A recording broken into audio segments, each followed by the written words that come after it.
Anecdote sur la vie de Louise Michel.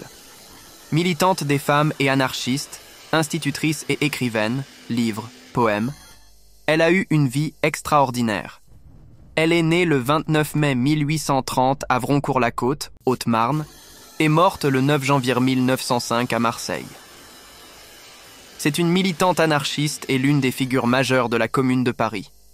Première à arborer le drapeau noir, elle popularise celui-ci au sein du mouvement anarchiste. Jeunesse. C'est la fille du châtelain Étienne-Charles de Mailly et de sa servante Marie-Anne Michel. Elle grandit dans la famille de ses grands-parents et où elle semble avoir été heureuse, faisant preuve très jeune d'un tempérament altruiste. Elle reçoit une bonne instruction et une éducation libérale, lisant Voltaire et Rousseau. À partir de 1851, elle poursuit des études à Chaumont pour exercer la profession de sous-maîtresse, institutrice, brevet qu'elle obtient en 1852 à Versailles. En septembre 1852, à 22 ans, elle crée une école libre à Audeloncourt où elle enseigne durant une année avant de se rendre à Paris. Fin 1854, elle ouvre une école à Cleffemont où elle enseigne là aussi durant une année. À Paris. En 1856, elle vient s'installer à Paris dans la pension de Madame Voilier, avec laquelle elle entretient des rapports quasi filiaux. Elle enseigne dans le quartier du Château d'Eau. Pendant les 15 ans qui suivent, elle poursuit régulièrement son activité d'enseignante.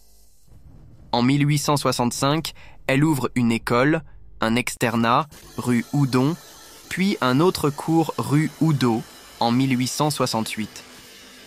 Elle se montre favorable à des idées très nouvelles, comme des écoles professionnelles et des orphelinats laïques. Intéressée par la littérature, elle publie plusieurs textes, et notamment des poèmes, qu'elle signe sous le pseudonyme d'Enjolras. Elle aurait probablement aimé vivre de sa plume. Dès le mois d'août 1851, elle aurait rencontré Victor Hugo, un des personnages les plus célèbres et les plus respectés de l'époque. Elle entretient avec lui une correspondance de 1850 à 1879 et lui adresse quelques poèmes. Louise est entièrement sous le charme. Victor Hugo la dépeint telle Judith la sombre juive et Aria la romaine dans son poème Viro Major, femme au destin exceptionnel et tragique. Elle côtoie les milieux révolutionnaires et rencontre à cette époque Jules Vallès, Eugène Varlin, Raoul Rigaud et Émile Eudes, collabore à des journaux d'opposition comme Le Cri du Peuple. En 1862, elle devient sociétaire de l'Union des poètes. En 1869, elle est secrétaire de la Société démocratique de moralisation, ayant pour but d'aider les ouvrières. En août 1870, à 40 ans, en pleine guerre franco-prussienne, elle manifeste contre l'arrestation des blanquistes Eudes et Brideau. En septembre, après la chute de l'Empire, elle participe au comité de vigilance des citoyennes du 18 arrondissement de Paris, dont elle est élue présidente. Elle y rencontre Théophile Ferré, frère de Marie Ferré, dont elle tombe passionnément amoureuse.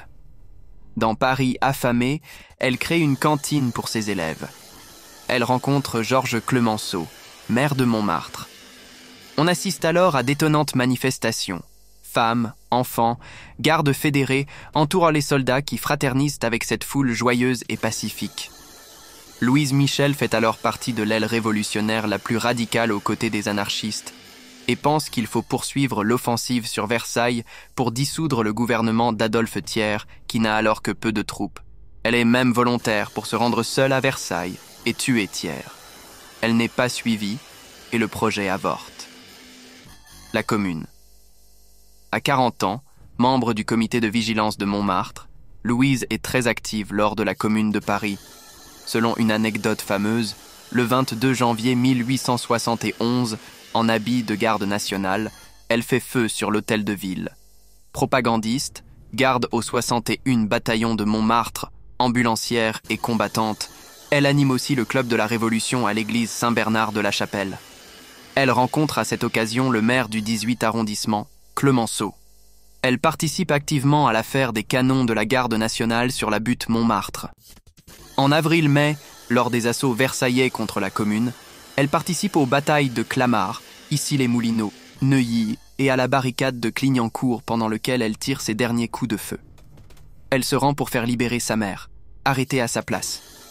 Elle est détenue au camp de Satori près de Versailles, où elle assiste alors aux exécutions et voit mourir ses amis, parmi lesquels son ami Théophile Ferré, auquel elle fait parvenir un poème d'adieu, Les œillets rouges. Le peintre Jules Girardet a représenté cette scène à Satori, haranguant des communards. Elle déclara devant ses juges « Ce que je réclame de vous qui vous donnez comme mes juges, c'est le champ de Satori où sont tombés nos frères. » Elle réclame la mort au tribunal. C'est en l'apprenant que Victor Hugo lui dédie son poème Viro Major. Entre 1871 et 1873, elle passe 20 mois en détention et est condamnée à la déportation. La presse versaillaise la nomme la louve avide de sang ou la bonne Louise. La déportation à Nouméa, embarquée en août 1873 pour être déportée en Nouvelle-Calédonie, elle chante avec d'autres communards le temps des cerises. Elle arrive sur l'île après 4 mois de voyage. À bord, elle fait la connaissance d'Henri Rochefort, célèbre polémiste, et de Nathalie Lemel, elle aussi grande animatrice de la Commune. C'est sans doute au contact de cette dernière que Louise devient anarchiste. Elle reste 7 années en Nouvelle-Calédonie, refusant de bénéficier d'un autre régime que celui des hommes. Elle crée le journal Petites Affiches de la Nouvelle-Calédonie et édite légendes et chansons de gestes kanak. Elle cherche à instruire les autochtones kanak et, contrairement à certains communards qui s'associent à leur répression, elle prend leur défense lors de leur révolte en 1878.